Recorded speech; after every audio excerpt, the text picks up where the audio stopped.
నమస్కారం. నక్షత్రాలు వాటి స్వభావాలు కార్యక్రమానికి స్వాగతం. ఇవాళ నక్షత్రాలు వాటి స్వభావాల్లో స్వాతి నక్షత్రం గురించి తెలుసుకుందాం. స్వాతి నక్షత్రం స్వభావం ఎలా ఉంటుంది, వాటి గుణగణాలు వివరించడానికి మనతో పాటు స్టూడియోలో ఉన్నారు బ్రహ్మశ్రీ చల్లా శ్రీనివాస శర్మ గారు, ఆస్థాన సిద్ధాంతి, శ్రీ దుర్గా మల్లేశ్వర స్వామి వార్ల దేవస్థానం, ఇంద్రకీలాద్రి, విజయవాడ. నమస్కారం గురువుగారు. నమస్కారం అమ్మ. గత వారం కొన్ని నక్షత్రాల గురించి మనం తెలుసుకున్నాం. అయితే ఈ వారం మనం స్వాతి నక్షత్రం, ఇవాళ స్వాతి నక్షత్రం గురించి తెలుసుకుంటున్నాం. అయితే స్వాతి నక్షత్ర జాతకులు ఎలా ఉంటారు, ఏంటి మీరు చెప్పే ఈ స్వభావాలు అనేది స్వాతి నక్షత్ర జాతకులందరికీ కలిసి వస్తుందా చెప్పండి. దుర్గే స్మృతా హరసి భీతి అశేష జంతో స్వస్థైః స్మృతా మతిమతీవ శుభాన్ దదాసి దారిద్ర్య దుఃఖ భయహారిణి కాత్వదన్య సర్వోపకారకరణాయ సదార్ధచిత్త. శ్రీమాత్రే నమః. స్వాతి నక్షత్రము అధిపతి రాహు. ఈ నక్షత్రానికి అధిపతి రాహు. ఈ నక్షత్రము తులారాశికి చెందినటువంటి నక్షత్రము. ఈ నక్షత్ర జాతకులకి ముందు రాహు మహర్దశతో జీవితం ప్రారంభమవుతుంది. రాహుదశ 18 సంవత్సరాలు గర్భభుక్తితో కలుపుకొని, తరువాత గురు మహర్దశ, శని మహర్దశ, బుధ మహర్దశ, కేతు మహర్దశ, శుక్ర మహర్దశ 20 ఏళ్ళు, రవి మహర్దశ 6 సంవత్సరాలు, చంద్రమహర్దశ 10 సంవత్సరాలు, కుజమహర్దశ 7 సంవత్సరాలు వెరసి మొత్తం కూడా అనుభవంలోకి వస్తాయి చక్రం ప్రకారం. ఈ శతభిష నక్షత్రంలో పుట్టినటువంటి వారి యొక్క స్వభావం ఏ విధంగా ఉంటుందంటే, అంటే నక్షత్ర స్వభావాలు, లక్షణాలన్నీ కూడా ఆయా నక్షత్రాధిపతుల యొక్క అధిపతులు ఆయా కక్షల్లోకి ప్రవేశించినప్పుడు మాత్రం ఈ స్వభావాలన్నీ కూడా వర్తిస్తాయి. అంటే ఈ స్వాతి నక్షత్రంలో ఉన్న వాళ్ళకి. అలా కాకుండా గ్రహాల యొక్క ఆ కక్షలో లేకుండా వేరు వేరు కక్షల్లో ఉన్న ఈ లక్షణాల్లో కొన్ని మార్పులు ఖచ్చితంగా జరిగే అవకాశం ఉన్నది. గ్రహాల యొక్క సంచార స్థితిగతులను బట్టి కొంత ఆధారపడి ఉన్నది. ఇవి మారవచ్చు కూడా. అందుకని స్వాతి నక్షత్ర ఉన్నటువంటి వారికి వాక్చాతుర్యం ఉంటుంది. ఎక్కువగా హోమియోపతి డాక్టర్స్గా విద్యలో దాంట్లో ఎక్కువగా రాణించే వాళ్ళు ఎక్కువ మంది ఉంటుంటారు ఈ నక్షత్ర జాతకులకి. స్వాతి నక్షత్ర జాతకుల వారందుకు వీరికి మంచి గుణం కలిగి ఉంటుంది. ఇతరులకి సహాయ సహకారం అందించాలనేటువంటి తత్వాన్ని కలిగి ఉంటారు వీరు. అట్లానే వీరికి పుట్టినటువంటి 8వ సంవత్సరంలో, అంటే 4వ సంవత్సరంలోనేమో వాత జ్వరము, 12వ సంవత్సరంలోనేమో గండము, 8వ సంవత్సరంలోను 12వ సంవత్సరంలోను అపమృత్యు భయము, 30వ సంవత్సరంలో వయసు వచ్చేసరికల్లా జ్వరము, మృత్యు భయము కలుగుతుంది. ఆ 30వ సంవత్సరం దాటినట్లయితే తర్వాత 54వ సంవత్సరంలో వీరికి గండం ఉన్నది. ఆ గండాన్ని గనక పరిపూర్ణంగా తప్పించుకున్నట్లయితే వీరికి పూర్ణాయుర్దాయం కలుగుతుంది. అంటే ఇవన్నీ కూడా ఆ నక్షత్ర జాతకులక, లేకపోతే ఆయా ఘడియల్లో జన్మించిన వాళ్ళకి కూడా కలిసి రావచ్చు? గడియలు వేరు, నక్షత్ర స్వభావాలు వేరు. ఆ టైంలో ఆ టయానికి గ్రహ స్థితిగతుల మీద ఆధారపడి ఉంటుంది. ఆ గ్రహ స్థితిగతులు ఆ టయానికి ఆ నక్షత్రనాథుడు కానీ వారందరూ కూడా ఆయా కక్షల్లో కనుక యథాతథంగా ఉన్నట్లయితే ఈ చెప్పినట్లుగా జరిగే అవకాశాలు ఉన్నాయి. కానీ కక్షలో గ్రహ సంచారాల్లో పుట్టిన గడియలకి మార్పులు ఉండటం వల్ల కొన్ని మార్పులు జరిగే అవకాశం ఉన్నాయి. అది ఎంతో కొంత అయితే ఆ లక్షణాలు ఖచ్చితంగా వస్తాయి, అవి తప్పవు. ఎంత పర్సెంటేజీ సంపూర్ణంగా రావటం అనేటటువంటిది గ్రహాల యొక్క కక్షల మీద ఆధారపడి ఉంటుంది. అది తర్వాత పాదాలు. ఇక మొదటి పాదం. ఈ మొదటి పాదంలో జన్మించినటువంటి వారికి ధీరత్వము, నేర్పరితనము, ప్రతి పనిలో కూడా ఒక కార్యక్రమాన్ని అప్పగిస్తే దాన్ని సాధించుకొని వచ్చేటటువంటి తత్వాన్ని కలిగి ఉంటారు వీరు ఎప్పుడు కూడా. అటువంటి లక్షణాలు కలిగి ఉంటారు. ఇతరులకు సహాయం చేసేటటువంటి గుణం కలిగి ఉంటారు. ఈ లక్షణాలన్నీ కూడా మొదటి పాదంలో పుట్టినటువంటి వారికి జరుగుతుంది. ఈ రెండో పాదంలో పుట్టినటువంటి వారికి స్వంత పనులు ఇతరులు కుటుంబంలో నిర్వహించే అంటే వీరి కుటుంబంలో కార్యక్రమాలను వీరు నిర్వర్తించుకోలేక ఇతరులు నిర్వర్తించేటటువంటి పరిస్థితులు ఏర్పడతాయి. వీరికి సామర్థ్యం తగ్గుతుంది. వీరికి అటువంటి స్థితిగతులు కలుగుతాయి. ధర్మ ప్రవర్తన కలిగి ఉంటారు. మూఢత్వం ఉంటుంది. ఎప్పుడు కూడా రహస్యమైనటువంటి పనులు నిర్వహించటంలో వీరు దీంట్లో సిద్ధహస్తులని చెప్పవచ్చు. అది వీరేది కూడా బాహ్యంగా చేయరు. చెప్పింది బాహ్యంగా చెప్పరు. చేసిన దాన్ని బాహ్యంగా చెప్పరు. రహస్యంగా ఉంచుతారు. తత్వం ఎక్కువ కలుగుతుంది. వీరి నుంచి నిజం రాబట్టడం కొంచెం కష్టం. ఇటువంటి వారు ఈ నక్షత్రం ఈ పాదంలో పుట్టినటువంటి వారికి ఈ లక్షణాలతో కలిగి ఉంటారు. ఇక మూడో పాదంలో జన్మించినటువంటి వారు అభిమానవంతులు, విధేయతలుగా ఉంటారు. ఎవరైతే తనకి సహాయ సహకారాలు అందించారో అటువంటి వారిని గుర్తుపెట్టుకుంటారు. ప్రతిఫలాన్ని ఆశించకుండా సహాయ సహకారాలు అందించేటటువంటి తత్వాన్ని వీరు కలిగి ఉంటారు. కీర్తి ప్రతిష్టలు మెండుగా ఉంటాయి వీరికి. అట్లానే సమాజంలో అందరితో కలుపుకోలుగా స్నేహభావంతో ఉంటారు. అందరూ కూడా వీరిని ఆదరించేటటువంటి తత్వంగా వీరు తయారయ్యి ఉంటారు. వీరు ఈ పాదంలో పుట్టినటువంటి వారు సత్యశీలము నైపుణ్యము కలిగి ఉండి ఉంటారు. ఈ నక్షత్రానికి గోమేధికం రత్నాల్లో వచ్చేసరికల్లా నక్షత్రానికి గోమేధికం, రాహువుకి గోమేధికం తీసుకోవాలి. ఇక రెండవది రాశి వచ్చేసరికల్లా తులారాశికి అది వచ్చేసరికల్లా శుక్రుడు ఉండే వచ్చేసరికల్లా డైమండ్ వజ్రం.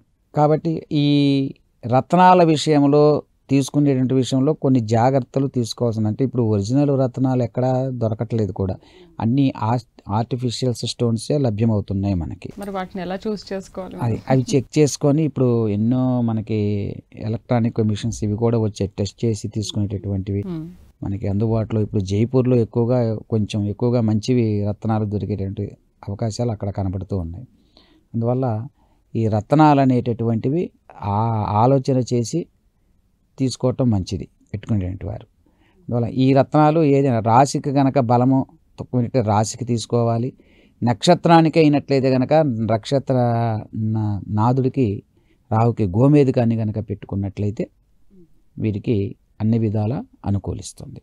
అన్ని విషయాల్లో కూడా ఏదన్నా ఇటువంటి చిన్నవి 2-3 పాదాల్లో ఉన్నటువంటి దోషాలు ఉన్నటువంటి వారికి కొంత తప్పిపోయేటటువంటి, తర్వాత మధ్యలో గండాలు ఉన్నాయి. ఆ గండాలు ఉన్నటువంటి వాళ్ళందరికీ కూడా ఆయా దశలు వచ్చినప్పుడు రావటానికి ముందుగా తెలుసుకొని ఆ దశలకు ముందుగా రాహుకి చక్కగా ఆయా గండ సమయాల్లో ఏ దశ అయితే నడుస్తుందో ఆ దశకు సంబంధించినటువంటి ఆ గ్రహానికి సంబంధించినటువంటి జప తర్పణ దానాదులు గనక చేసుకున్నట్లయితే ఆ సమస్య నుంచి వారికి పరిష్కారం తప్పనిసరిగా లభించే అవకాశం ఖచ్చితంగా ఉంది. తప్పనిసరిగా పాటించాలి. ఖచ్చితంగా పాటించినట్లయితే సరిపోతుంది.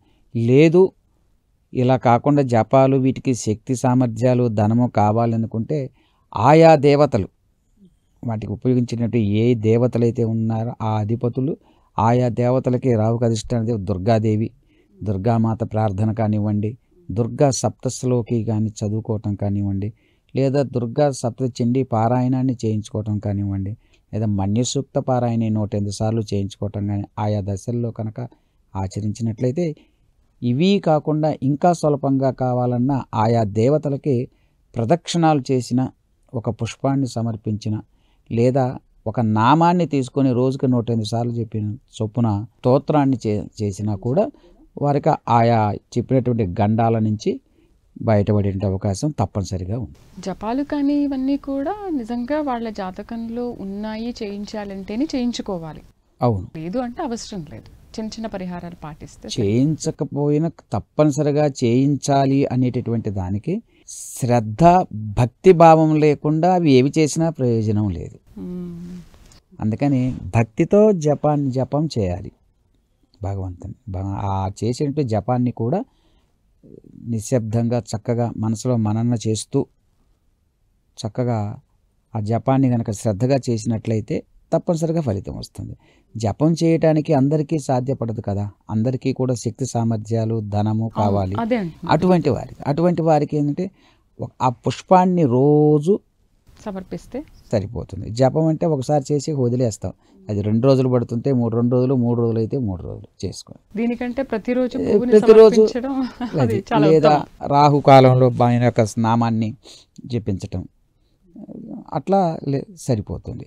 లేదా ఆంజనేయ స్వామికి ప్రదక్షిణాలు చేయటం, స్వామివారిని మంగళ శనివారాలు దర్శనం చేయటం, ఇలాంటివి చేసినా కూడా ధనంతో పని లేదు కదా. ఇవి మన గ్రామంలోని మనం ఎక్కడుంటే మనకు అక్కడ దగ్గరలో ఆ వీధుల్లో చక్కగా ఇవాళ ఆంజనేయ స్వామి టెంపుల్ దేవాలయాలు, అమ్మవారి దేవాలయాలు, గ్రామ దేవతలు ఉన్నారు. ఎక్కడ చక్కగా వెళ్ళి మనం నమస్కారం చేసుకొని ప్రదక్షిణ చేసుకోవడానికే అనుకూలంగా ఉంది. చక్కగా ఎక్సర్సైజ్ అవుతుంది, ఇంటి దగ్గర నుంచి నడిచి వెళ్ళి వచ్చేసరికి కూడా చక్కగా అన్ని విధాలు అనుకూలిస్తుంది, బాగా ఉంటుంది. గురుగారు, నాదొక చిన్న సందేహం ఏంటంటే, చాలామంది అంటుంటారు స్వాతి నక్షత్రం కానీ, లేకపోతే అనురాధ నక్షత్రం కానీ, అశ్విని నక్షత్రం కానీ, ఈ నక్షత్రాల వాళ్ళకి చాలా బాగుంటుంది అని అంటుంటారు. ఇది ఎంతవరకు వాస్తవం? ఇంకోటి, నక్షత్రాల్లో కూడా ఇలాంటి భేదాలు ఉంటాయా? చాలా మంచి నక్షత్రంలో పుట్టారు అని అంటుంటారు కదా. Totally dependence on the planets, not only star. అంటే నక్షత్రం ఇందాకే చెప్పుకున్నాం, నక్షత్రాధిపతి ఆ కక్షలో ఇచ్చినప్పుడు, ఆ భావ ఆ కక్షలోకి ఆ గ్రహస్థితిగతులు వచ్చినప్పుడు ఆ నక్షత్ర లక్షణాలని ఇచ్చేస్తాయి, ఫలితాలు వస్తాయి. అలా కానప్పుడు వేరే ఫలితాలు వస్తాయి కదా. అప్పుడు అంటే వీటికి చర నక్షత్రాలని, జీవ నక్షత్రాలని చెప్పి కొన్ని అవి వేరే తర్వాత పంచాంగ విజ్ఞానం అనేది మన కార్యక్రమం రాబోతుంది కాబట్టి దాంట్లో తెలుసుకుందాము, అప్పుడు విపులంగా చెప్పుకుందాము. వాటికి సంబంధించి వాటి మీద ఆధారపడి ఉంటాయి. అయితే వీటికి ఈ నక్షత్రాలకు సంబంధించి కూడా శుభకార్యాలకు పనికొచ్చే నక్షత్రాలు ఏవి, ఒక్కొక్క నక్షత్రం ఒక్కొక్క దానికి పనికొచ్చేటటువంటివి ఉంటాయి. కొన్ని నక్షత్రాలు శుభకార్యాలకు పనికిరావు, కొన్ని నక్షత్రాలు పనికొచ్చేస్తుంటాయి. కాబట్టి దాని మీద ఆధారపడి ఉంటుంది. కాబట్టి అది కూడా మనం చెప్పుకోవాల్సినటువంటి అవసరం ఉంది. రేపు వచ్చే ఆ కార్యక్రమంలో మనం ఇటు కూడా చెప్పుకుందాం. అయితే ప్రత్యేకించి ఈ స్వాతి నక్షత్రం వాళ్ళు మీరు చెప్పిన ఈ పరిహారాలు పాటిస్తే సరిపోతుంది. తప్పనిసరిగా ఇవి పాటిస్తే సరిపోతుంది. ఈ నక్షత్రంలో ఉన్నటువంటి ఆ దోషాలన్నీ కూడా తొలగించుకోవచ్చు. ఈ నక్షత్రం కూడా స్వాతి నక్షత్రం దేవగణానికి చెందినటువంటిది. యోని పంతంలో చూసుకున్నట్లయితే దొన్న జంతువుకి సంబంధించినటువంటి ఇది. అది మనకి వెనక పూర్వము ఈ జాతకాలు ఇవన్నీ లేనప్పుడు వివాహ సమయంలో చూడదలుచుకున్నప్పుడు ఏమంటే అమ్మాయి ఏమయ్యారు, అబ్బాయి ఏమయ్యారు అని అడుగుతూ ఉంటారు పల్లెటూరులో, గ్రామాల్లో. పులి మేక అని, ఆవు పులి అయ్యారా అనేటటువంటి ఇటువంటి విరోధ జంతువులని ఇట్లా ఉంటూ ఉంటాయి.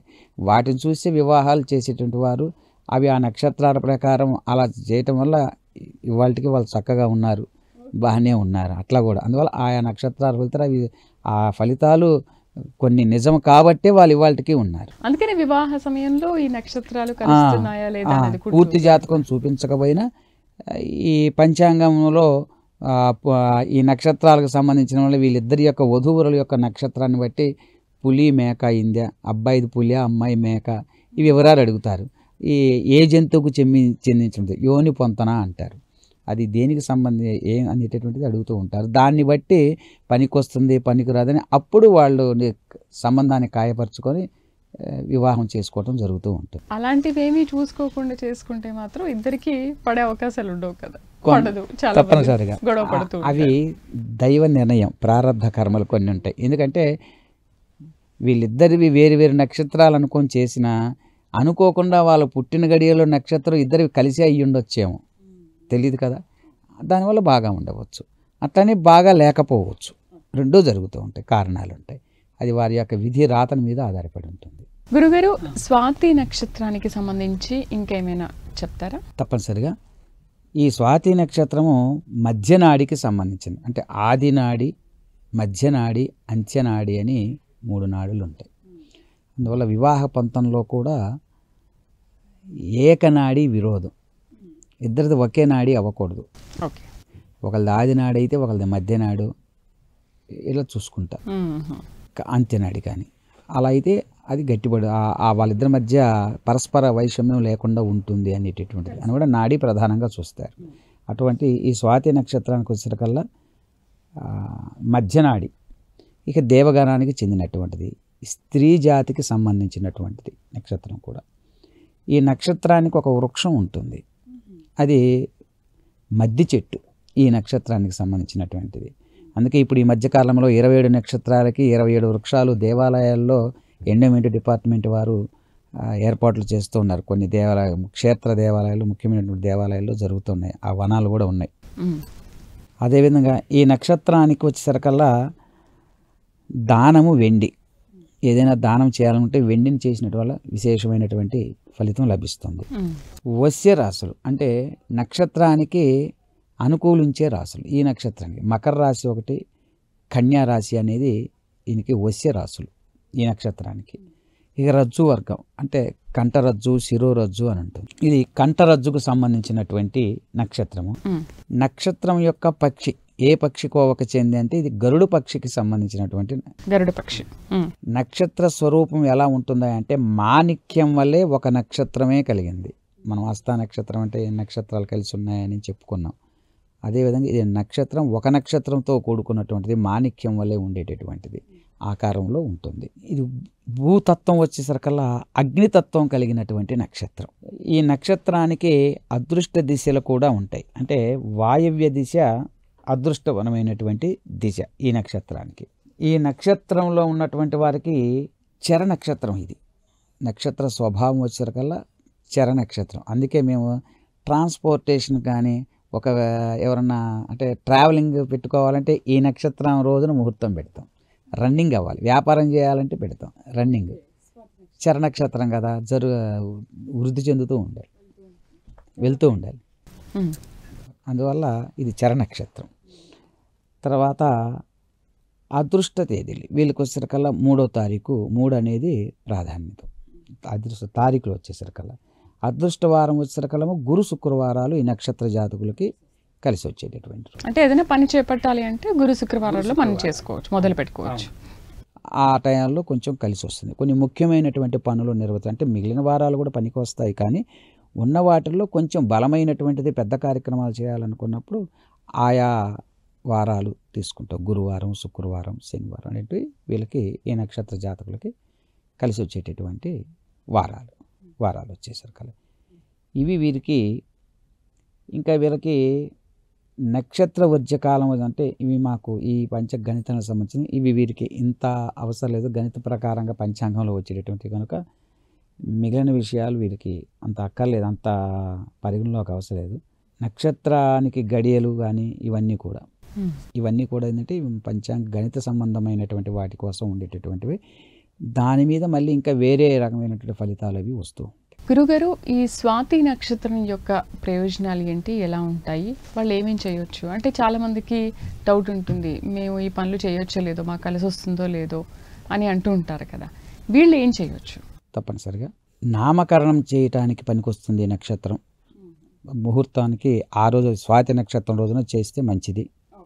అదేవిధంగా గర్భాధానము, అన్నప్రాసనము, చౌలము, ఉపనయనము, క్షౌరకర్మ, అదేవిధంగా కర్ణవేద చెవులుట అక్షరాభ్యాసానికి, జ్యోతిషశాస్త్రం నేర్చుకోవటానికి ప్రారంభ సమయానికి, వేదశాస్త్ర అభ్యాసానికి, కంప్యూటర్కి కోచింగ్లు తీసుకునేటటువంటి వాటికి సంబంధించి, వివాహానికి, రోగ విముక్తి కోసం తైలాభ్యంగ స్నానం అనేది చేస్తూ ఉంటాం.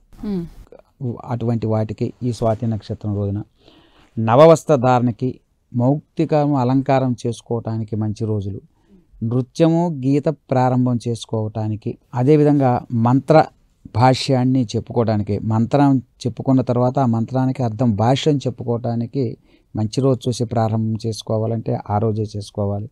అట్లానే మోటారు వాహనాలు కొనటానికి, వాటిని నడపటానికి, దానికి సంబంధిత వ్యాపారానికి, వ్యవసాయ పనులకి, అదేవిధంగా బీజవాపనం అంటే విత్తనాలు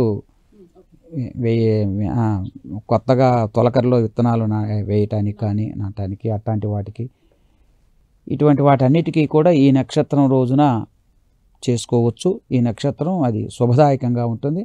మంచి ఫలితాన్ని వాళ్ళు ఆశించినటువంటి ఫలితాలన్నీ కూడా లభిస్తాయి ఈ నక్షత్రం రోజున చేసుకున్నట్లయితే. అలాగే వీరికి కలిసి వచ్చే రంగులు ఏమైనా చెప్పగలరా? నీలిరంగు బాగా వీళ్ళకి అనుకూలంగా ఉంటుంది. అట్లానే ఈ నక్షత్రంలో పుట్టినటువంటి వారికి మొదటి పాదంలో పుట్టిన వారు రు అనేటువంటి అక్షరము, రెండవ పాదంలో పుట్టినటువంటి వారు రే అనే అక్షరంలో, మూడో పాదంలో పుట్టిన వారు రో అనే అక్షరం, నాలుగో పాదంలో పుట్టినటువంటి వారు తా అనేటటువంటి అక్షరాలు మొదటి అంటే నామకరణంలో మనం పెట్టుకునే నామాల్లో ఆ పాదాల్లో పుట్టినటువంటి వారికి ఆ అక్షరంతో ప్రారంభమయ్యే విధంగా నామకరణం చేసుకుంటే మంచిది, సరిపోతుంది. అట్లా చేసుకోవాలి. దీంట్లో పురుషులకు వచ్చేసరికల్లా కొద్దిగా విశేషంగా స్త్రీలకి రెండు వేరువేరుగా కొన్ని చెప్పబడ్డాయి. స్వాతి నక్షత్రంలో పుట్టినటువంటి పురుషుడు ధర్మాత్ముడు, సత్యవంతుడు, వ్యాపారంలో మంచి నేర్పర కలిగినటువంటి వాడు, విద్యావంతుడు, మంచి ధైర్యం కలిగినటువంటి వాడుగా ఉంటాడు. ఈ నక్షత్రంలో పుట్టినటువంటి పురుషునికి లక్షణాలు. ఇదే నక్షత్రంలో పుట్టినటువంటి స్త్రీ యొక్క లక్షణాలు తీసుకున్నట్లయితే కీర్తి ప్రతిష్టలు కలిగి వస్తుంది, సత్యం పలికేటటువంటిది నిత్యము అయ్యేదేని కలిగిందై ఉంటుంది, మంచి సంతానం కలిగి ఉంటుంది, శత్రువుల్ని జయించేటటువంటి తత్వము నేర్పరి కలిగినటువంటి తత్వాన్ని కలిగి ఉంటుంది. ఈ నక్షత్రంలో పుట్టిన జాతకులకి అన్ని రకాలుగా అనుకూలించేటటువంటి నక్షత్రం. స్త్రీ పురుషులకి ఇరువురికి కూడా అనుకూలమైనటువంటి నక్షత్రం. ఈ నక్షత్రంలో పుట్టిన వారికి ఆ విధంగా ఉంటారు స్త్రీలు వచ్చేసరికల్లా. రైట్ గురువు గారు, ఇవాళ స్వాతి నక్షత్రం స్వభావాలు, గుణగణాలు ఏ విధంగా ఉంటాయి, వాళ్ళు పాటించాల్సిన నియమ నిబంధనలు ఏంటనే విషయాల గురించి చాలా చక్కగా వివరించారు. ధన్యవాదాలు. నమస్తే. ధన్యవాదాలు. చూసారు కదా, ఇవాళ స్వాతి నక్షత్రం స్వభావాలు, గుణగణాలు, వాళ్ళు పాటించాల్సిన నియమ నిబంధనలు ఏంటనే విషయాల గురించి మనం బాగా తెలుసుకున్నాం కదా. రేపు మరో నక్షత్రంతో మళ్ళీ కలుద్దాం. నమస్కారం.